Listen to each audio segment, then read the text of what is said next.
now, but really appreciate, as always, everyone making time today. And I'm going to give Andrew, Martha, and Ari their proper introductions. But again, really grateful that you could join us for today's discussion on the city and state budgets, the shortfalls, and how property tax fits into this. So we were just saying before many of you joined that Andrew, it was really Ari who had brought this to my attention, this topic months ago, about, what would happen if there was ever a crisis, an issue, how is the city financially and the state prepared to deal with this? Little did we know, and we were just saying we thought that conversation was in February, that this would happen. So very timely to be discussing this. So appreciate you all making the time.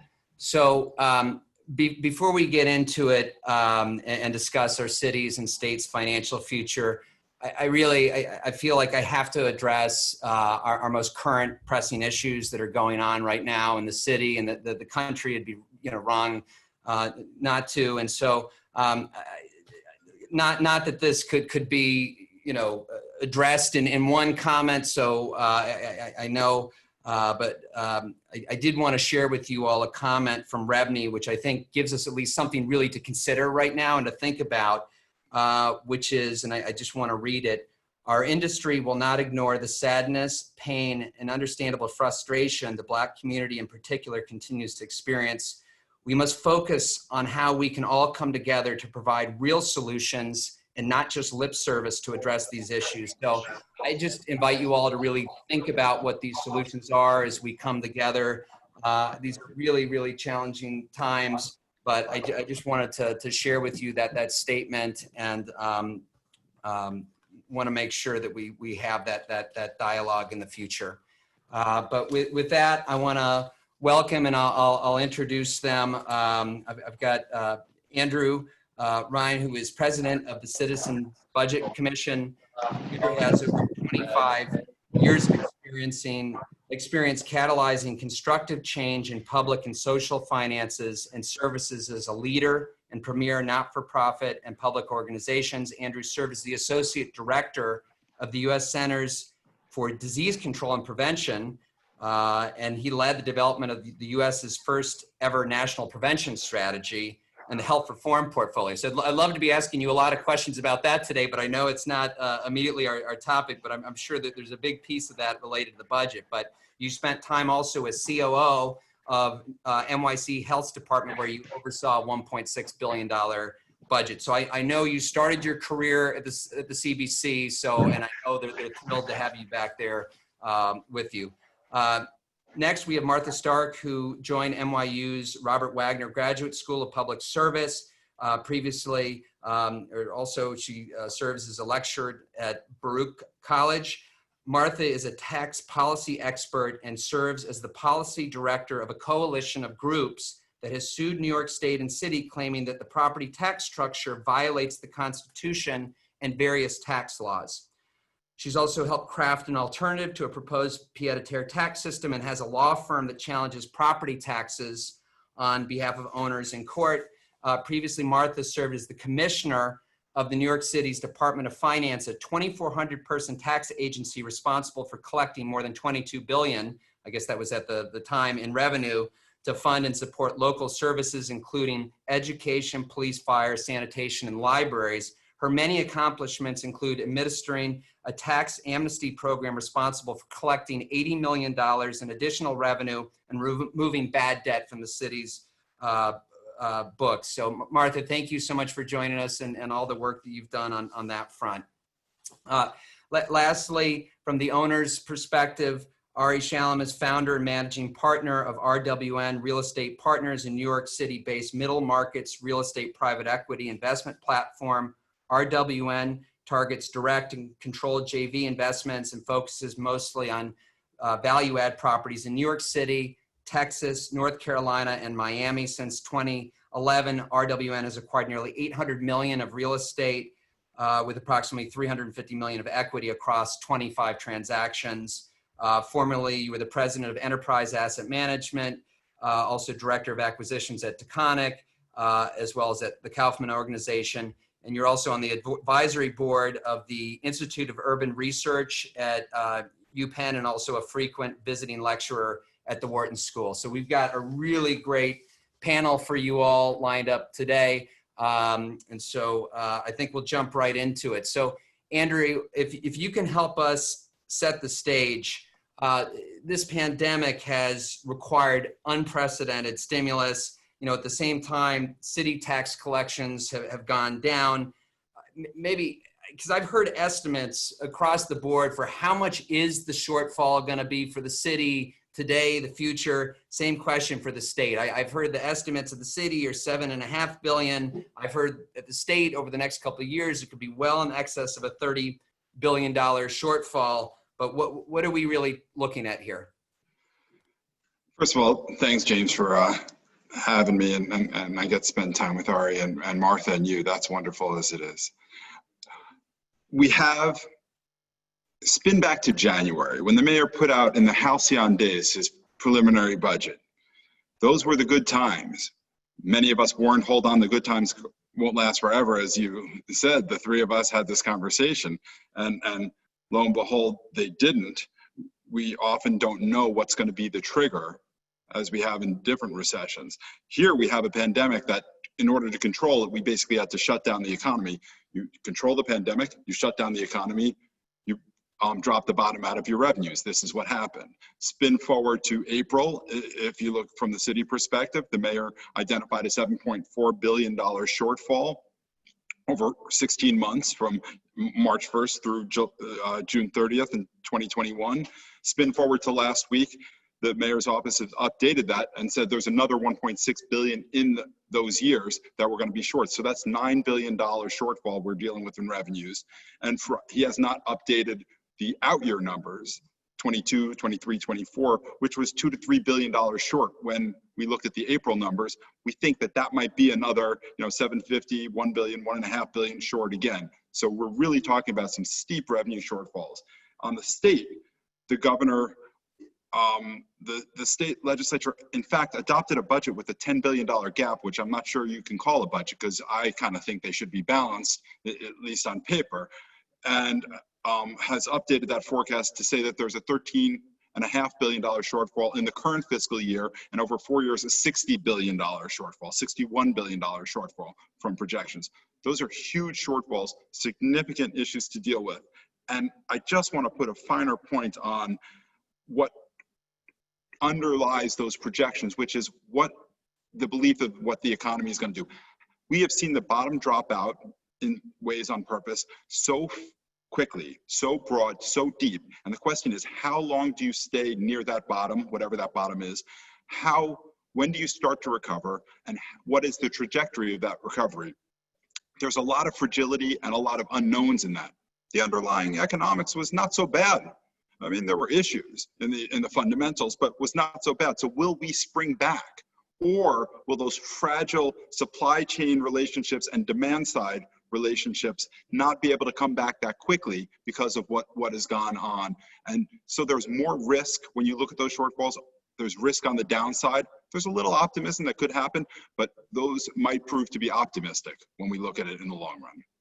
I really appreciate your setting the stage, and it's a pretty bleak outlook, and not to pile on, but also looking at what the Independent Budget Office, they estimated if the city loses 475,000 jobs from this, it could be an additional $10 billion loss. So are we just assuming that, the number of jobs in the city kind of stay at a neutral level, or how are you factoring that into the equation? If you look at the Mayor's Budget Office, the Independent Budget Office, the City Controller, they all started to see in their economic projections employment start to return in the fourth quarter, maybe the first quarter of next year. The mayor hasn't updated the economics, at least publicized that, so I'm not sure with this additional $1.6 billion estimated revenue loss what that means on the underlying economics. It's between 350 and 500,000 jobs estimated to be lost at those points, but it could be worse than that. We've seen, obviously, statewide 2 million unemployment claims. Now, they're not necessarily the same numbers. And the question fundamentally is, what is temporary and what is longer run. How do those jobs come back? And that's, as I said, the vagaries and the different models estimate, but people are really challenged with estimating because all models look to history and say, what are those relationships and how do we adjust those historical relationships to today? But of course, we're not looking at a normal recession. We're more looking at like a Hurricane Katrina that's not only local, regional, national, global. People don't know how to model that as well, so there is some vagary. I appreciate that. No, thank you. So Martha, as far as what pays for this budget, and property taxes historically in New York City has been a really large component. Can you talk about that percentage and the real estate industry's contribution to the city's budget? I'm sure, and I want to join Andrew in thanking you for organizing this, and what a pleasure it's been to talk with and meet Ari, and also wanted to second the comments that you made earlier, citing Rebney's comments about what's going on in the city right now. As a sort of born and bred New Yorker, it's really amazing to watch as we were emerging from the pandemic, to have Black lives not matter somewhere else. And we're seeing a lot of the outrage kind of about that, and hoping that it can be targeted in a way that really leads to change, to some fundamental changes in the way that we interact with police as well as with each other. So looking forward to that. So to your question, how much does the city rely on the real estate industry? Significantly. Essentially, if you add up property taxes and transfer tax, the mortgage recording tax, commercial rent taxes, about 56% of the city's budget is actually coming from those taxes. That doesn't even include the corporate taxes that the real estate industry pays. If you combine the unincorporated business tax, the general corporation tax, and those taxes, about 10.6%, 11% of those revenues also feed in. So the real estate industry is significantly important to the city's budget. And a lot of times, as goes real estate, so goes the city. And so the numbers that Andrew talked about earlier significantly are impacted by what's happening in the real estate sort of sector. The one thing that I will say, and we'll talk a little bit more about this later, is that the property tax is kind of, everyone thinks of it as the budget stabilizer. It is the place where the city can go to get revenue without any approval from Albany. Even though that is true, there are some restrictions on how much revenue the city can raise from the property tax. The Constitution limits how much you can raise for operating expenses. And over the last few years, the city has been bumping up against that operating expense limit. So it's going to be very interesting to see if that's the pot that the city opts to go to, whether or not they actually have the room to, in fact, raise property taxes. But again, we can talk about that more. The real estate tax the real estate industry significantly important to the city's finances. I always learn something on these as well. And the fact that you just said that there's a constitutional cap on how much you can raise real estate taxes, I think you just made the couple hundred people who are tuned in right now listening very happy. So if we just ended the webinar right now and said, okay, there's going to be a cap, I think our job would be done. But I know there's a lot more to discuss. And the figure I had, and Andrew, I don't know if this was the CBC's, but I had 51.1% of the city's budget is from the real estate industry, and that's property tax, but it's also the mortgage recording tax. So yeah, I mean, it's clearly a driver, and as Martha pointed also, the additional income that comes from the income tax that comes from the segment.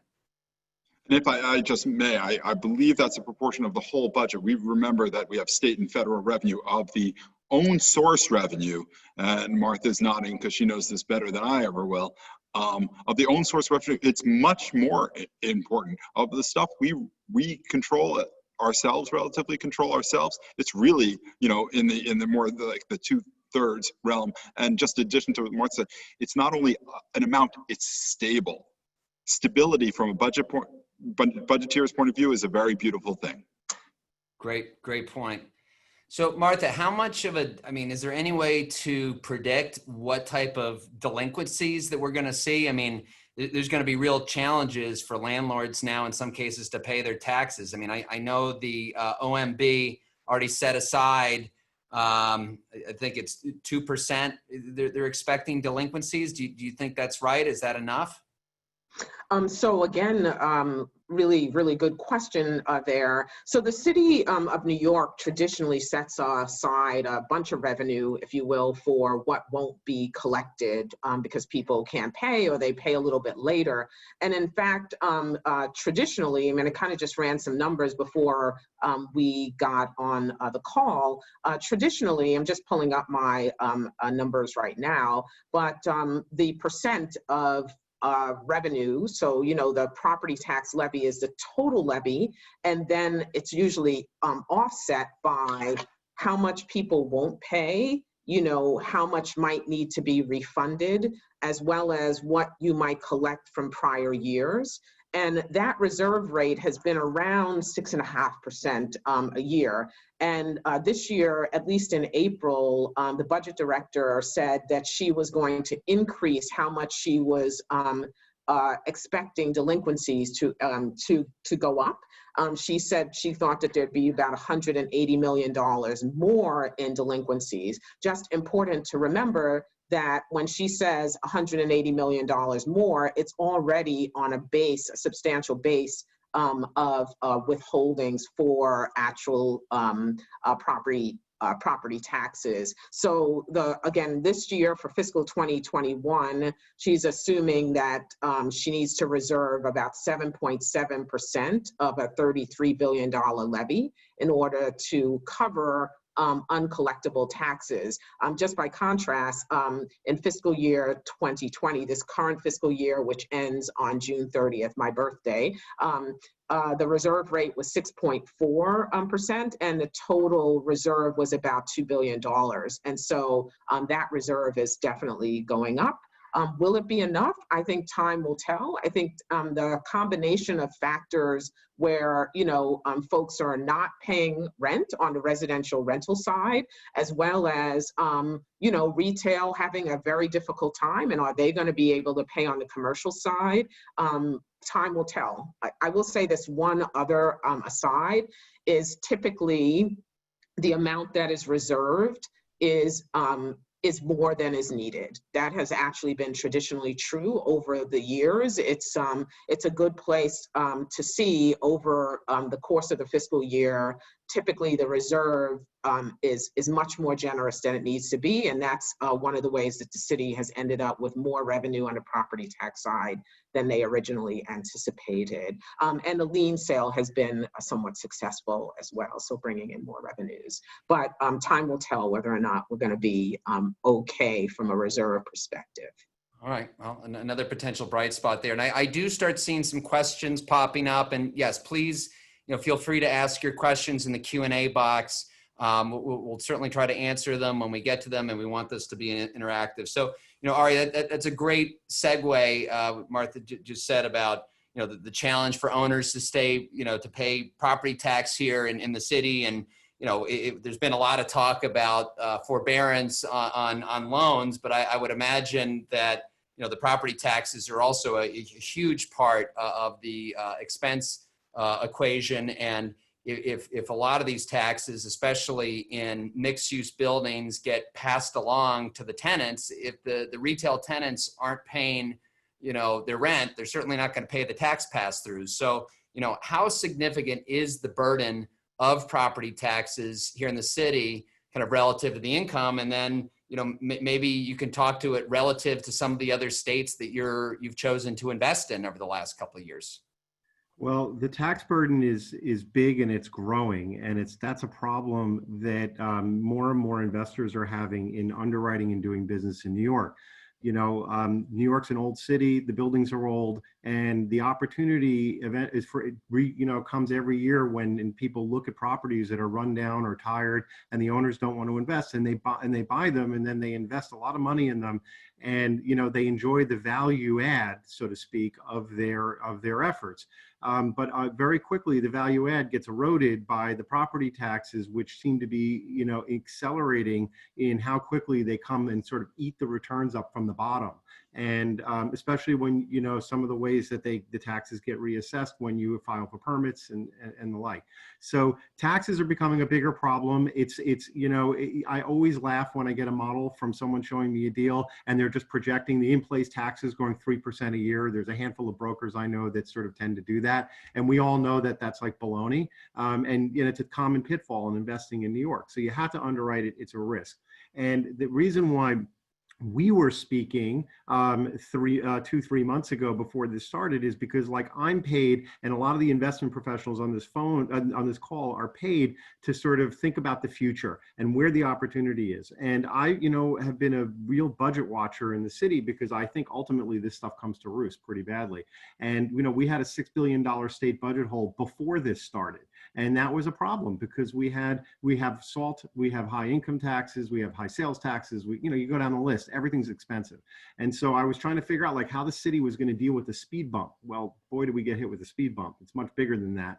And so, this just corroborates the thesis that New York is going to be a tricky place to invest in. Now, to answer your specific question, I do think in the near term,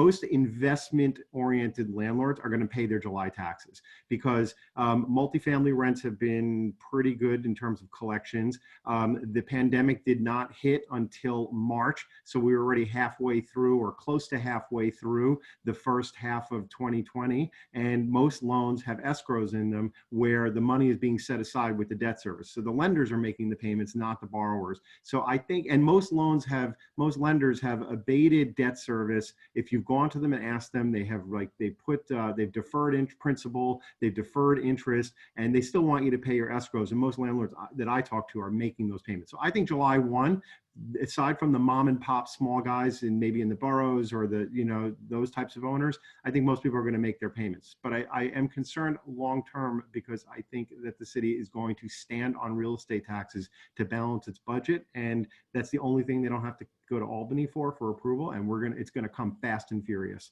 and that's going to be a problem. Andrew or Martha, do you want to just respond to that? That last piece about again, the fact that the city, because that is one of the levers they have access to. I mean, do you have any thoughts on that? Because I think that is when we talk about the overall picture, the property taxes do seem like the easy solution. I just wanted to actually pick up on something that Ari said that I think is important, which is that the financial institutions, for the most part, are responsible for the taxes for a significant number of people. And what's interesting about that is that, at least on when you're talking about the kind of homeowner side or small property owner side, the people without a mortgage, those are the folks who are most at risk to not be able to pay their property tax. And there's no bank that's picking up that amount. So I do think that that's sort of an interesting component. Just one other thing is that, of course, the interest rate that's being charged on taxes if you are delayed is significant, especially for commercial properties, apartment buildings, commercial owners. It's 18%. And there certainly has been some efforts to get the city to lower that interest rate. For homeowners, small homeowners, it's a 7% rate. But I do think that that's some other factors to kind of keep in mind. Appreciate that. And Martha, I definitely want to circle back and talk about some of the disparity in the different asset classes in homeowners versus investment. But Andrew, hopefully you've got the magic wand here on how we're gonna plug this gap. And I know a lot of the hope is that we're gonna get another big federal bailout. And when you look back at after 9/11, the city, I believe, received $20 billion of support from the Fed after the Great Recession, $9 billion. So, you know, we although on one hand, our governor has been down to the White House, but, you know, as of late, I know there's been some tension as well, and not that, you know, should influence this, but what do you think the likelihood is that the Fed is going to come in a big way and help plug this gap? Well, you know, stepping back, as you said, there's a history of the federal government assisting, and we need to step back and think. The federal government has a role in counter-cyclical economic spending, which the state and locals really don't do and shouldn't do much of, as well as stabilizing state and local finance, which helps, you know, a safety net, helps stabilize the economy. And so as you look at the 9/11 figures, we need to think about both what is the new spending that was in response to the emergency, as well as what stabilized the finances. I think there is hope, maybe not as large as some people would hope. And the question is both size and timing. The state, of course, makes a budget, and school districts want to know how much money they're getting. So they're chomping at the bit of knowing what kind of cut. And the governor's talked about 20% cut. The mayor and the city council is supposed to adopt a budget by the end of this month. So, and they'd like to know. But the reality is this hope for federal aid right now is stopping both the state and the city from making the hard choices they need to. So there will be some money there most likely, but they're not making the hard choices. And the longer you delay the hard choices, the worse impact they have. If you cut $500 million over 6 months or over 12 months, you know, it hurts twice as much. It's just how it works. So we shouldn't delay that, and there are choices. Now, the city is hoping for $7 billion from the feds. The state has talked about $60 billion, both relative to revenue shortfalls, whether it be the short term or the long term, short-term city, long-term state. Pelosi has a $3 trillion stimulus package, including $1 trillion for state and locals. I think that's, you know, a target and part of the discussion, but that's not where we end up. But there is, you know, some bipartisan movement on this front. The question is, you know, when it comes, how big it comes, and what strings might be attached to that. So in the meantime, the state and the city need to make the budgeting choices they need to make, because if not, they're going to be much worse, and they're going to be sorely disappointed when the federal money comes in not where they want it to be. Yeah, and Andrew, I think it's important, you know, for a lot of the people on this phone to understand that, you know, the city has to balance its budget by law. The state kind of just at least needs to start the year with this balanced budget, but the cities comes from the 1970s, and that the federal government can do whatever they want. They're the only ones who can print money. So, you know, they are the natural source for us. But the problem is that the state and the city are really like nonprofit organizations. They have zero fat, 1 day of lost revenue, and they're in the red, sort of conceptually. So, you know, it's really it's not like, you know, like for-profit landlords. Like, we can make our property taxes maybe in July because we save some money. We have money. City and state can't do that. They got to keep running, and especially with the costs lately, that's a problem. They do, but we should also point out that there are some reserves, not close to enough as they should have, and we've, you know, been advocating for that for years. But there is some reserves, and there is, you know, as you say, you know, the money's going somewhere. It doesn't sit around, and there's someone who's benefiting from that spending, no question. But when you look at those budgets and you sharpen the pencils, we've done it. We can talk a little more about it if James wants to, whenever. You sharpen those pencils and you look at what's happened historically. There is room to restrain spending, so we don't have to, whether it be, you know, raise taxes, borrowing, whatever those other hard choices are. So you're right. We're in the worst fiscal crisis in generations, but there are choices that aren't being made yet, and they need to be. Great. Yeah, and we are going to absolutely get to that. That's you know, the budget cuts and how because I think taxing our way out of this, I think we can all agree might not be a good approach. So, Martha, the city council has proposed delaying tax payments for small landlords and covering the loss with prepayments from large ones. You know, where does this stand, and do you think that's a good idea?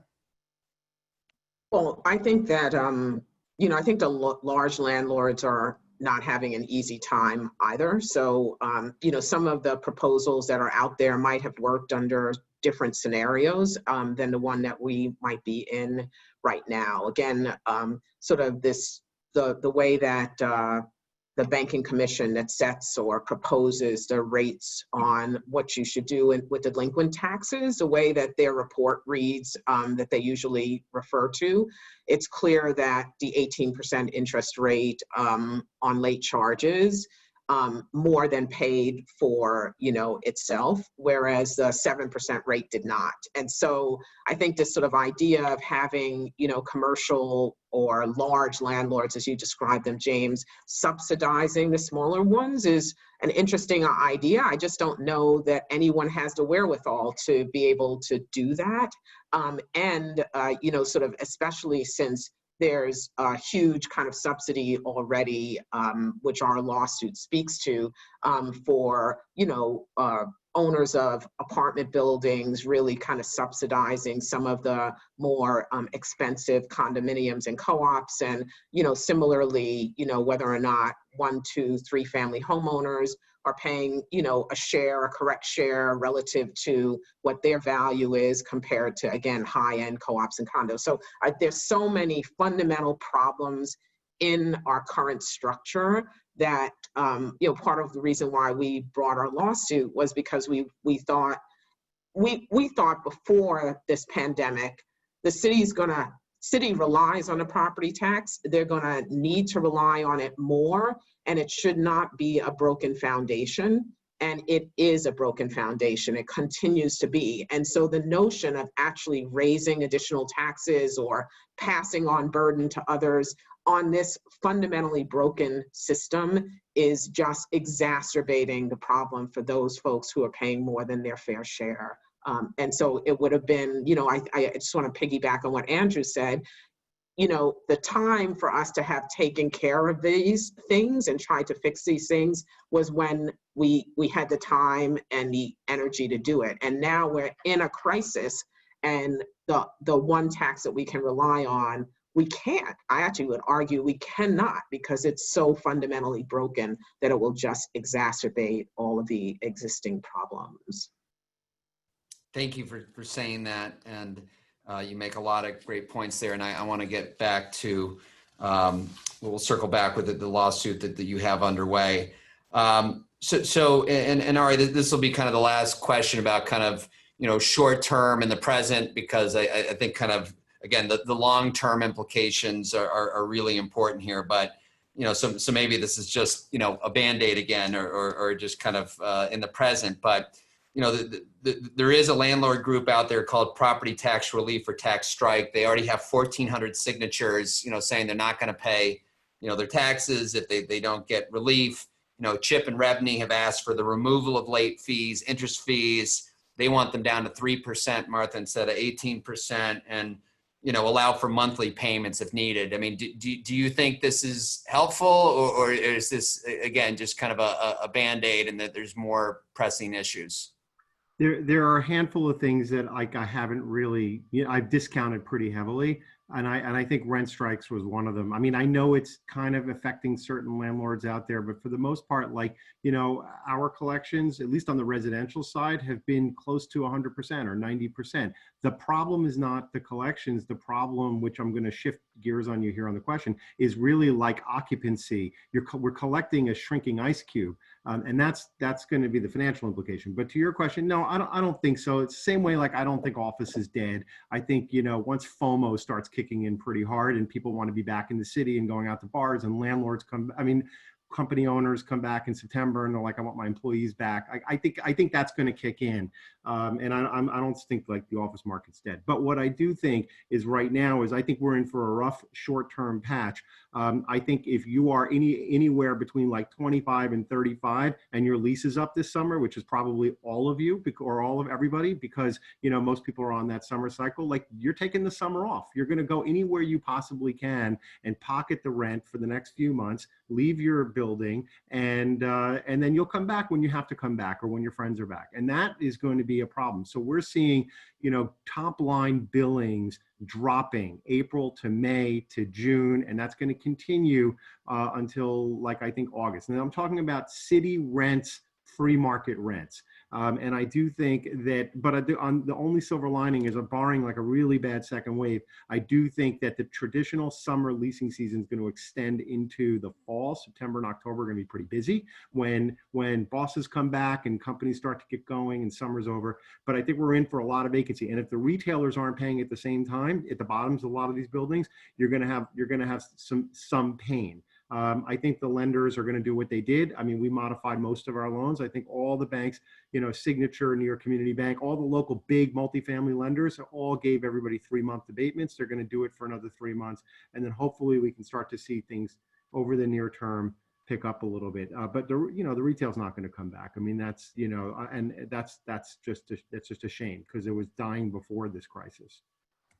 No question. So thank you for everyone who's sending in questions. I think we're just, I want to get through, some of the topics that we definitely want to cover. And then I'm going to really try to leave at least 15 minutes for questions, because we got a lot of questions that are coming in. So people are very interested in the topic, which is great to hear. So Andrew, you already alluded it to before, but what are the budget cuts that are needed? Let's start with the city. I believe under our current mayor, that the budget has gone from maybe 60 billion under Mayor Bloomberg in 2007 to up to now, is it 89 or 98 billion?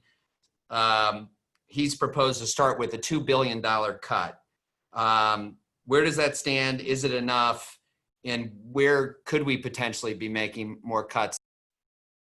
Yeah, no, I think you start with the gap you have to close. As we said, revenue shortfall, we have another 1.6 billion this year. We have gaps that were originally in April looking at $5 to $6 billion in the out years, and now those are probably $6 to $7 to $8 billion in the out years, as long as things don't get worse.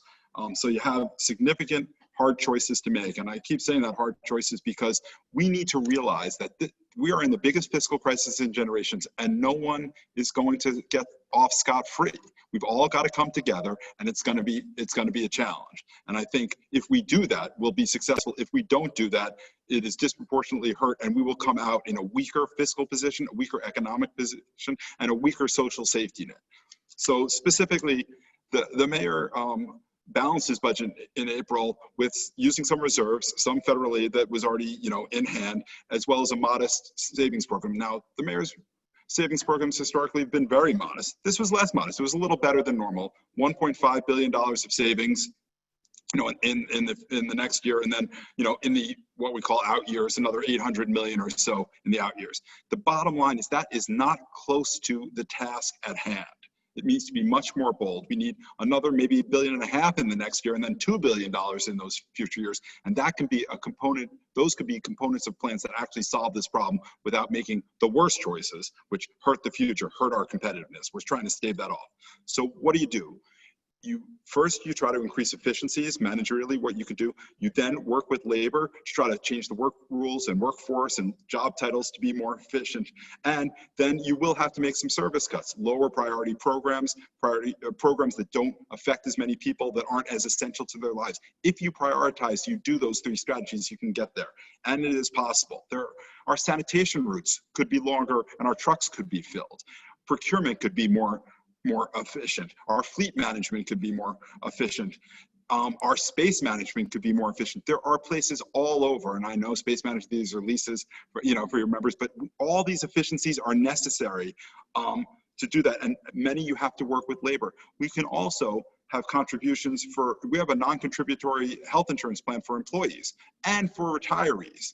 Modest changes in that, yes, they will come out of people's pockets, but in the guise of shared sacrifice, and better than layoffs, we can contribute those to a package. And it's possible. As you said, the budget's grown. We have to realize we have 15,000 more city employees than we had at the peak before the last recession. 15,000. I had 34,000, maybe this was your report, but you said 34,171 new city employees since 2014 for a total of 2.5 billion in personal cost and 521 million in long-term liability. You're exactly right. So imagine in 2008. You're right. It was your numbers. Yeah. No, you're exactly right. You're at the peak at 2008. Then you go to the trough, 17,000 down, and then you come up 33,000 to where we are today. 33 and change. But imagine right now we have a city plan in the worst fiscal crisis in a generation that keeps headcount virtually flat. Imagine if it went down to the peak pre-recession, 15,000, and even accounting for the 6,000 that are pre-K, that would be 9,000 employees. We could save a lot of money, find efficiencies to do that. You can do it with attrition. Around 15, 20,000 employees leave city service every year. You do that over 2 years. You're pretty aggressive, but you don't refill every position. It is possible. And I just want to have one more historical perspective, which is in prior recessions, our savings plans in those first couple of years were 8 to 12% of city-funded spending. That's what our savings plans, and we're in the 2% range now at the most bold plan that this administration's done. There is more room, and we have to do it because the alternatives, whether they be layoffs, whether they be counterproductive tax increases, whether they be making our children pay our bills, are all worse.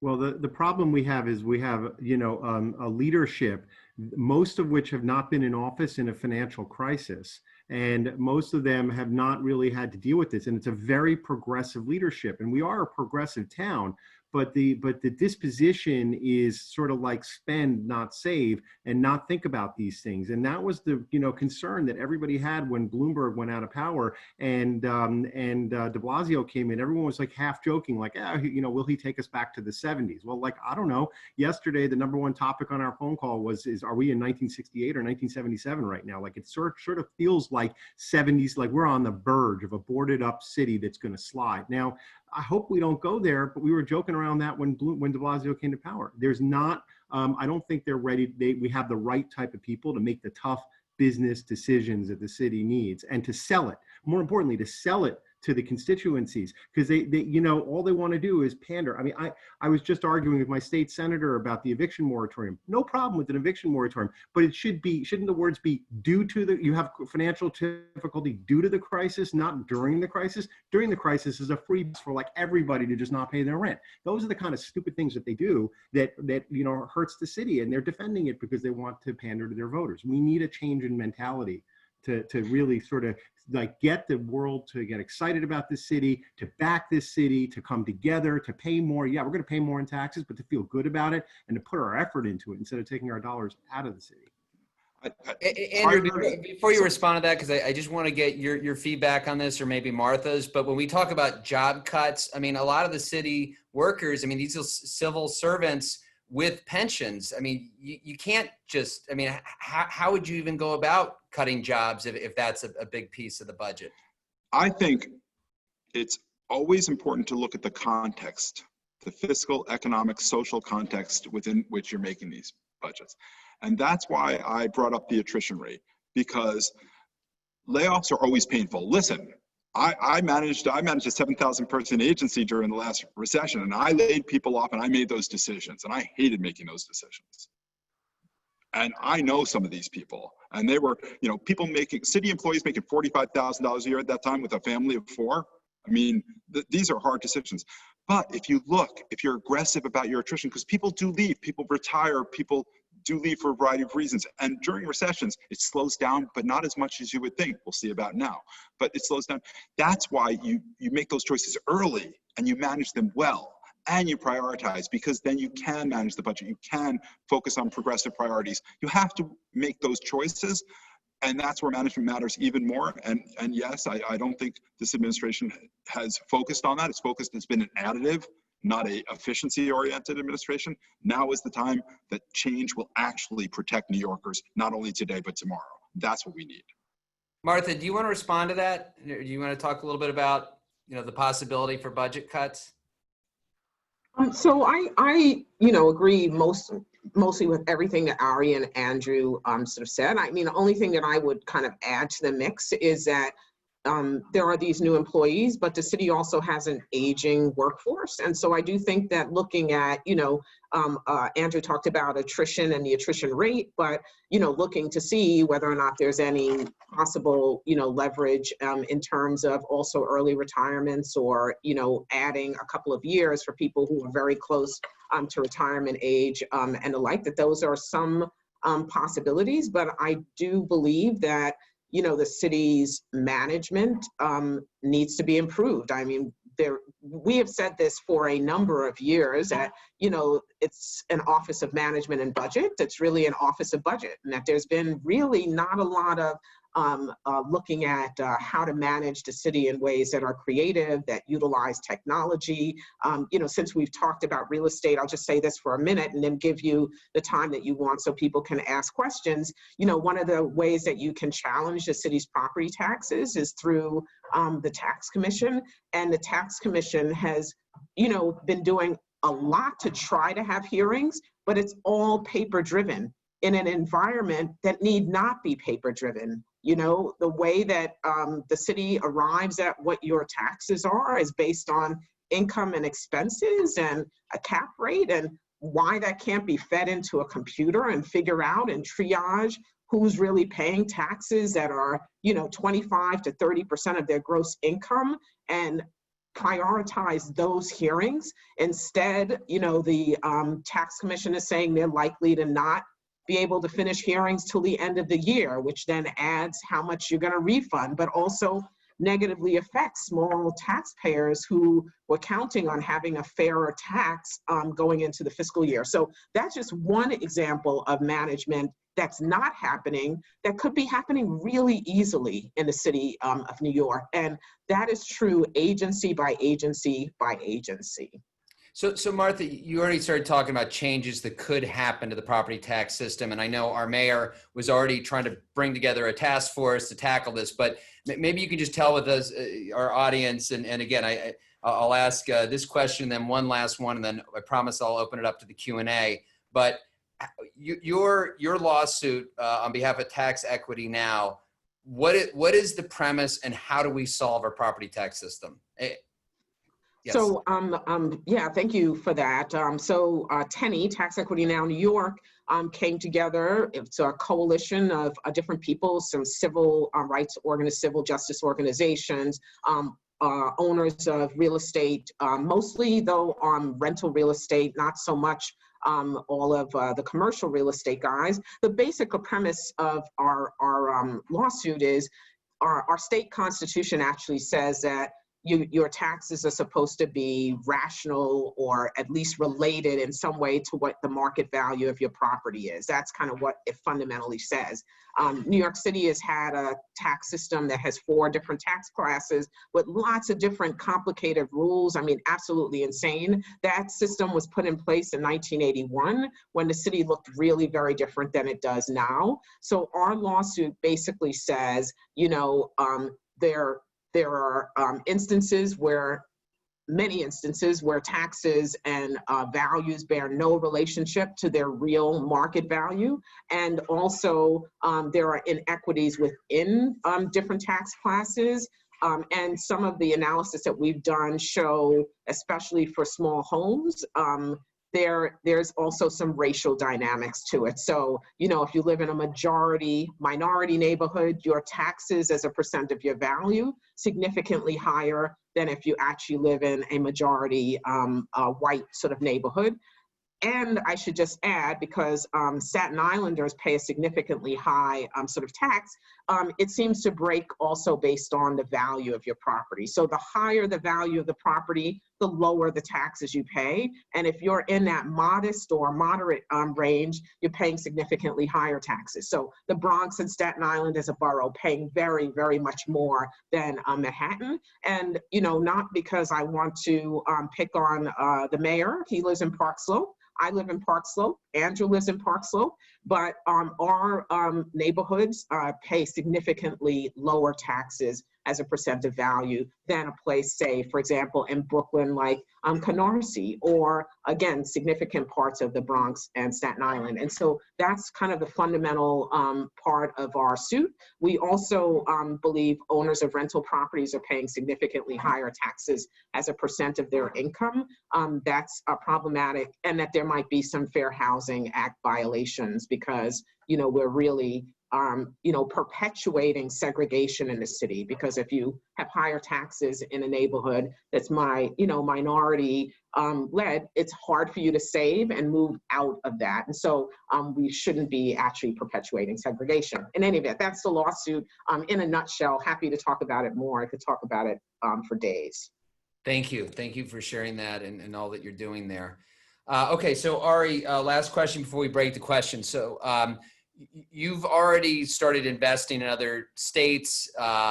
You were a big buyer, investor in New York in the last, I guess 5 years ago, 10 years ago, but the last couple of years, you've been choosing to invest elsewhere. So does that trend now continue with everything else where you're just finding better opportunities elsewhere? Maybe you think those states, local governments have better long-term financial health? Or do you see, at some point, do values come down to a certain point in New York where you jump back in? Like 100%. Like this is a crisis that's going to be more fun to watch from the bleachers than on the playing field. I get it. I live here, but I don't have to invest here. And the sentiment was already moving in that direction.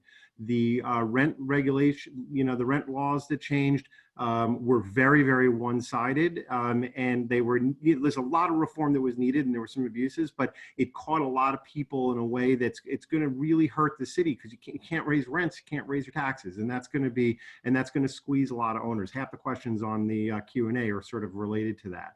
And so, when you draw, if you just take a piece of paper and you write on the right side and the left side, what are the benefits of a place like Raleigh or Charlotte or Austin? New York, those high growth, low growth, high taxes in New York, lower taxes there, or no taxes. A lot of unions in New York and a very politicized electorate that panders to voters, not so much there. Keep going down the list. Good infrastructure, good weather, big universities, good drivers, stop me anytime you want. And so, when you start to compare, you really have to be very picky with your deals in New York. They have to earn a significantly better return than those other markets, which are high growth, directionally moving in the right way. And it's not the city's fault. The city's 300 years old. Those markets are not even 100 years old. So they don't have the legacy of the pensions and the employees and the stuff and the infrastructure. But the fact of the matter is we are where we are, and it's going to be it's a lot better to invest in, I think, in those markets, but keep a foot in New York because there are deals every once in a while. There's an off market, really interesting deal that, you can make some money on, but it's harder because over time, the tax trajectory, the SALT taxes, all the stuff, it just eats you up. And there's too much also political uncertainty here.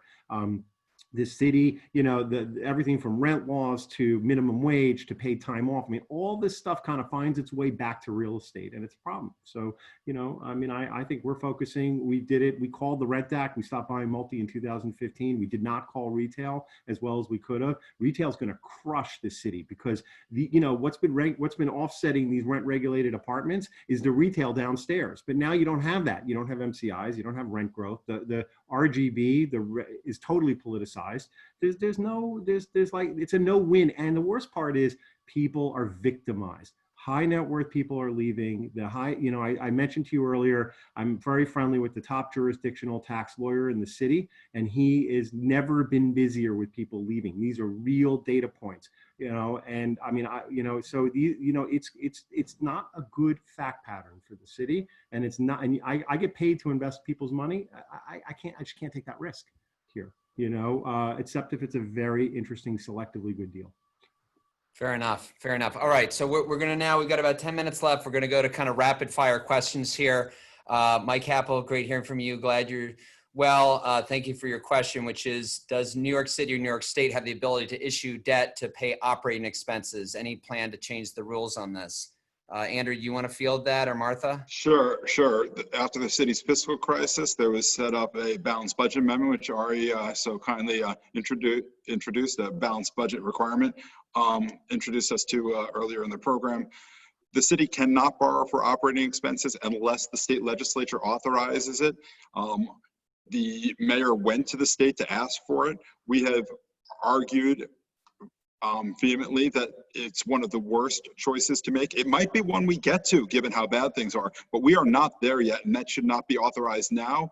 The governor spoke about fiscal responsibility. The council speaker spoke about making cuts before that. The legislature hesitated on it. That is not moving forward right now, but that's a risk. The state authorized itself in its budget to borrow $11 billion of short-term money for operating, which given the change in the PIT filing date made some sense, not necessarily to that amount, but that is convertible for long-term. So they legally gave themselves authorization to do it. They should not, they do not have to now, because again, that is one of the worst choices that should be at or about near the bottom of the list. Thank you. Next question in from John Macropolis. I think this one is for Martha. Any plans to stop increases for 2021, 22 real estate taxes? He also asks about water and sewer, if you have any thoughts on that, but any way to kind of freeze future increases? A lot of the industry has been asking about that question, and I don't want to make this more complicated than it is, but when they say a freeze, I have no idea what they mean. Do you mean, if I paid $1,000 last year, I want to pay $1,000 this year? Or do they mean the tax rate, because people are under the illusion that the tax rate is frozen? I really have no idea what it means, but I don't, the assessment roll, the final assessment roll was released last week or 2 weeks ago, and it already has built-in increases for taxes, even if the rate were to stay the same for all 4 tax classes. So I am not optimistic at all that, whatever, I'm not quite sure what this freeze means, but it certainly will only worsen the gap that we just talked about, the budget gap that we just talked about. I am hopeful that maybe we can figure out a way to be like the rest of the state, and we could have our levy not increase at 6.5% a year, as opposed to 2% a year. Everywhere else in the state, you cannot increase your property tax levy, that's the total amount you're raising from property taxes, more than 2% a year. And meanwhile, we have here consistently raised it 6.5% to 7% every year. It's estimated to go up something like 4.5% or 5% right now. So I don't know where that's gonna end up, but lots of people are advocating for it. And I keep saying, what's a freeze mean? Because it would be nice to know my taxes will be the same as they are right now. That is not happening. That's not in the picture. So sorry for the spoiler there, but yes, that makes sense. Next question, great hearing from you, Ross Milheiser. I think, Ari, maybe this is for you. You said that 3% growth in taxes isn't sufficient. So what is the growth rate when you're underwriting deals? Where do you think taxes are gonna go? Is it 30% of EGI at this point? Yeah, it's like it's got to be 30%. You can't, if a deal doesn't pencil at 30 or in some cases more, then you don't do the deal, because you can't sit here and delude yourself that you can do it. That taxes are just going to be benign. It's the single biggest risk. Other than predicting the rent you're going to get for whatever project you're going to finish, the taxes are the single biggest risk in underwriting a transaction here. And if we had a cap, if they said taxes are capped at 5% or 3% or 4%, you just, the dollar amount of taxes isn't going to go up by more than that year over year, you would bring a lot of more investment dollars to New York, because at least you could now box. It's not a great box to be in, but at least you could box the problem. But it's too much of an unknown. It's a problem. And it shouldn't be. It shouldn't be. It should be somewhat predictable. You should be able to say, I had a mentor, a woman by the name of Edith Spivak, who did a lot on the property taxes, was working at the law department from 1934, kept her own name, and she said it's not because she was a feminist, it was because her parents made her who she was. And she would say to me all the time, if taxes as a percent of gross income are greater than 25%, that the city and state are your partner in that property. It's confiscatory. That's what she said. We always say that, like Uncle Sam, and I'll expand that, they're a 50% partner in your deal. They put no money in, and and there's no pref. So I'm talking sort of investment speak here, but like, you've got this 50% free ride partner with you, and the city is the same way with the real estate taxes. That's why it's so hard to do business sometimes. Wow. That's what I always say. So this next question is anonymous, and maybe, I could definitely see a little politically charged, but fair enough. The federal government has major shortfalls. Why should they be bailing out the state and the city if they refuse to do reforms, reduce programs, headcount, salaries, benefits, pensions? So is there, Andrew, is there kind of like that push and pull where the Fed could say, okay, we're going to give you this bailout, but only if certain things happen, or should there be that accountability, so to speak? There are different ways to enforce accountability.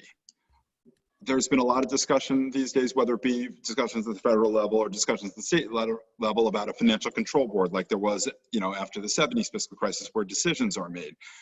On the other hand, there are accountability with all sorts of federal grants for what you can or cannot use it for, or constraints. Imagine if the money came with constraint that your budget could only increase X%. Therefore, you couldn't just use it to have profligate spending. You'd have to have some control. There are ways to do this.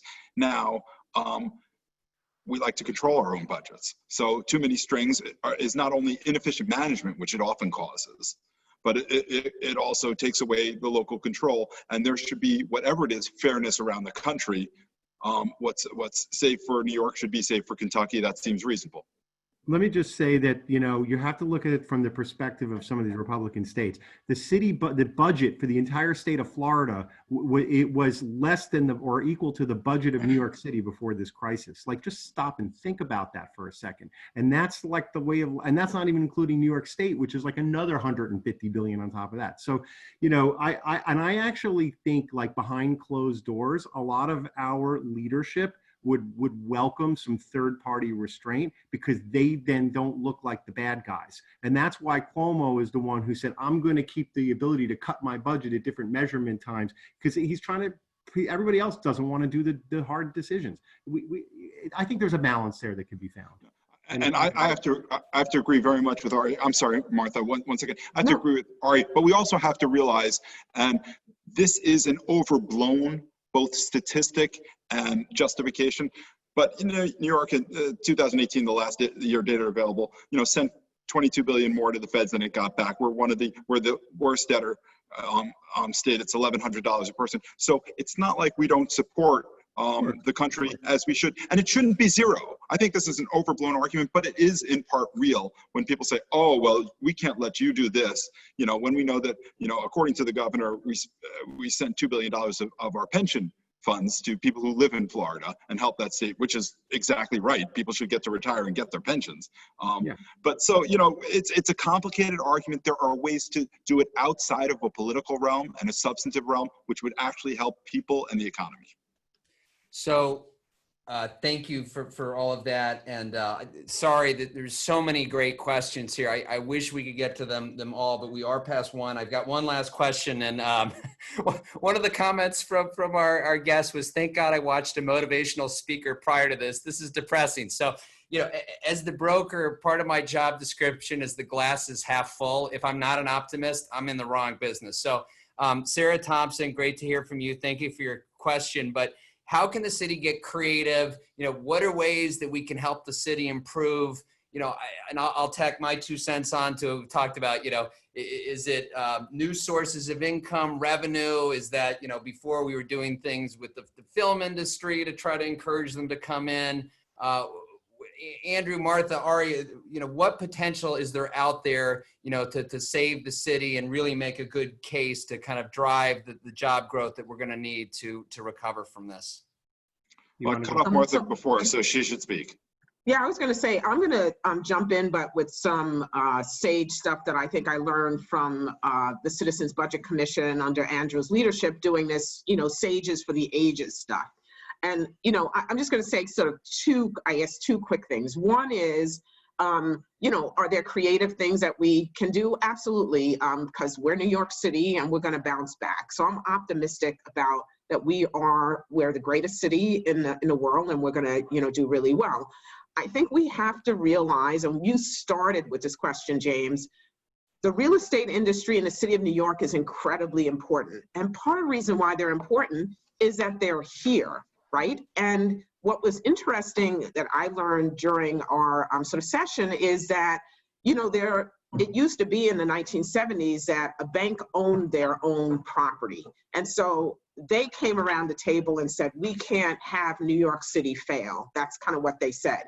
A lot more banks now are renting and doing all that sort of stuff. And so the people, the real estate people who are here, we want to keep them. We really want to keep them, and we have to stop treating them like they are devil worshipers, because they pay a significant part of the tax revenue. That 55.6% number is of all tax revenue. And as Andrew pointed out, if we did, ran those numbers differently, it's significant. And we've got to figure out who's going to lead us and bring together the people who are invested, really invested in New York City. And it does start with the real estate community. And so I think we gotta remember that. Yeah, can I add to that, or Andrew, you want to go? No, please. I was just going to say, it starts with attitude, and it starts with kind of cultivating people to sort of feel that this is their city. They need to support it. These are tough times, and to not kick them and sort of, I mean, the politicalization, or the way the real estate is treated by politicians, and the way that they just go out of their way to just crap on the business, crap on owners, when every barrel of apples has a bad apple, but that doesn't mean they're all bad. And there's a lot of people who are trying really hard and are not aggressively like ripping tenants out of their places and, harassing them. We've got to stop and start cultivating the industry to be on the team, to feel good about this city, to support this city, and we need to start to work together. And when they don't do that, you start to look down at the bill and you're like, you know what, bill's kind of high, I'm gonna go, And so but when they are really like treat you fairly, you don't even look at the bill. You stick your credit card in, you push it off to the side. Thank you very much. I'm here to stay. We need more of that. And that's not the political leadership we have. It's too easy to just scapegoat the industry and scapegoat owners. And that's not good for the city long term. And I do want to just add to this. There is leadership in all sectors. And I think there are exogenous forces in the economy, as Martha had said, and the owners, people are renters and not owners and all this kind of thing. Business has been more global. There are opportunities, political leadership as it was. On the other side, all sectors, if they realize that we all have an investment in the future of New York, we want to help people today, help people tomorrow. We want to protect New Yorkers tomorrow. We want to, protect our competitiveness and promote our competitiveness tomorrow. If we all realize that we're in this together and we just accept that, and maybe it's not always the bottom line, but we accept that it will help us if we all do things together and realize there's shared sacrifice, we can get there. And that's where I get the optimism. And James, I want to come back to where you started on the REBNY piece. Lip service, what happens is people have parochial interest and then give lip service. What we need now is leadership, not lip service, from all sectors. And that's, as Martha said, in our Sages of the Ages, what Dick Ravitch says, where's the civic community? Where's the business community? Everyone steps up from all the different communities. We can get there. And I'm optimistic because there are good people, including in the city administration, including in the state administration. There are leaders, there are great people. If they step forward and we work together, we're there. That's a wonderful way to end. So thank you so much. This has been an incredible discussion. Andrew, Martha, Ari, really appreciate all that you're doing to get New York back on track. And I want to thank all of our listeners. Again, sorry we didn't get to all the questions. I mean, this was really, we covered a lot of ground, but really appreciate it. And, feel free to shoot me an email if you have follow-up questions. I'm sure Andrew, Martha, Ari would, be happy to answer some of these questions offline. We want to keep the conversation going. So wishing you all the best. Thank you again for joining today. Thank you. Thank you, everybody. Thank you.